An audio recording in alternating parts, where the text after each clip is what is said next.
le mental. Votre santé mentale avec Franck Véronique. Madame, monsieur, bonjour et merci de nous retrouver sur cette plateforme pour une émission encore consacrée à notre santé mentale. Aujourd'hui, nous allons parler des troubles du spectre autistique. Et pour en parler, je reçois monsieur Eduardo Adjacin. Il est orthophoniste au cabinet d'orthophonie Le Verbe à Cotonou. Monsieur Adjacin, bonjour. Bonjour Madame Francine. Lorsqu'on parle des troubles du spectre autistique, on parle de quoi concrètement? Merci beaucoup. Les troubles du spectre autistique, autrefois appelé tout simplement autisme, est un trouble du neurodéveloppement dans lequel l'enfant éprouve de difficultés, ou toute personne qui en souffre éprouve de difficultés à appréhender le monde, à comprendre le monde, à communiquer et à interagir avec les autres. Alors, il y a 3 éléments de définition qui sont retenus pour parler de troubles du spectre de l'autisme. Le premier élément, ce sont ce qu'on appelle les troubles de la communication et des interactions sociales.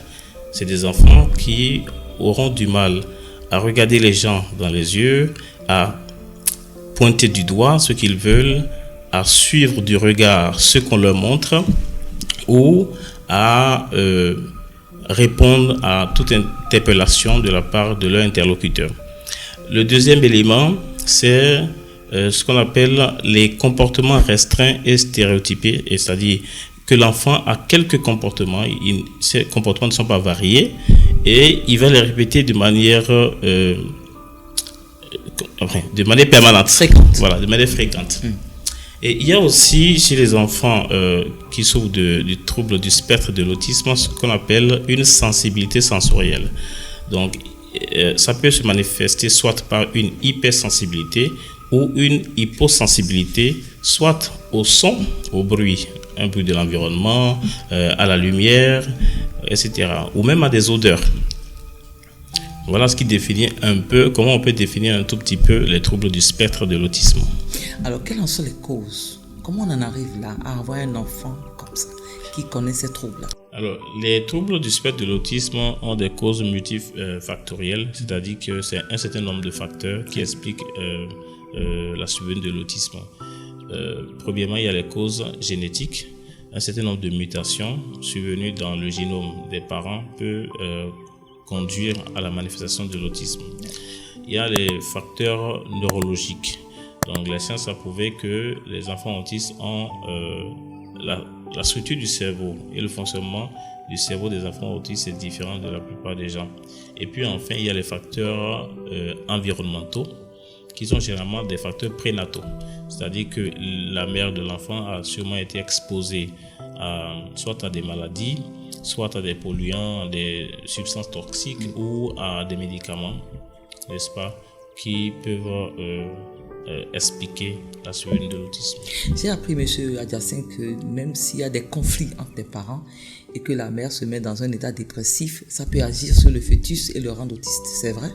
Je n'en ai pas la preuve, mais c'est probable dans la mesure où la plupart des maladies sont psychosomatiques. Beaucoup de maladies sont le résultat de stress permanent. Donc le stress continu est d'ailleurs interdit ou non souhaité chez une femme qui est enceinte.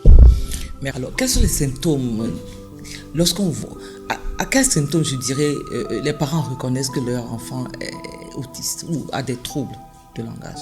Alors, les symptômes ou les manifestations du trouble du spectre autistique sont variés, tout comme les troubles du spectre autistique sont variables.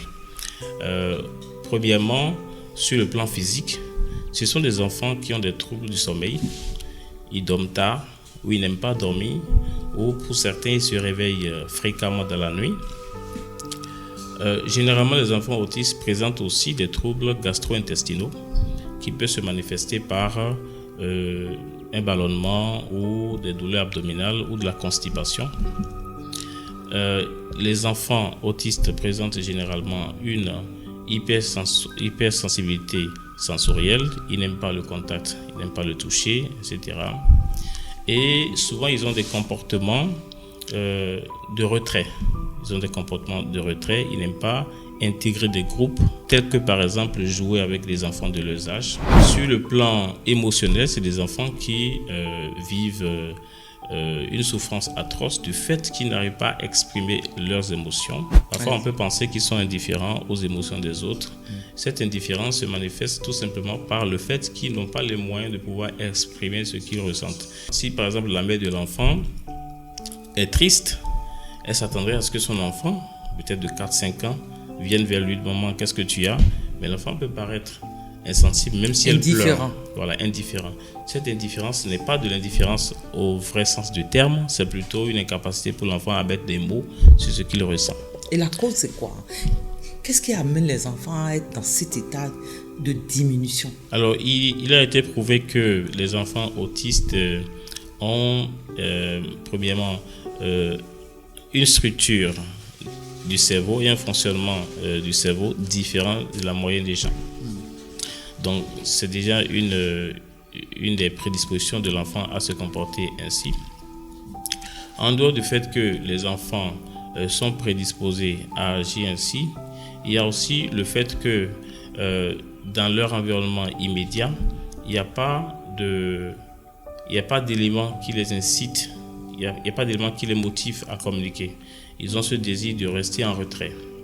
Donc, c'est difficile à expliquer en fait. Merci de nous avoir reçus chez vous. La suite de l'émission, c'est prochainement.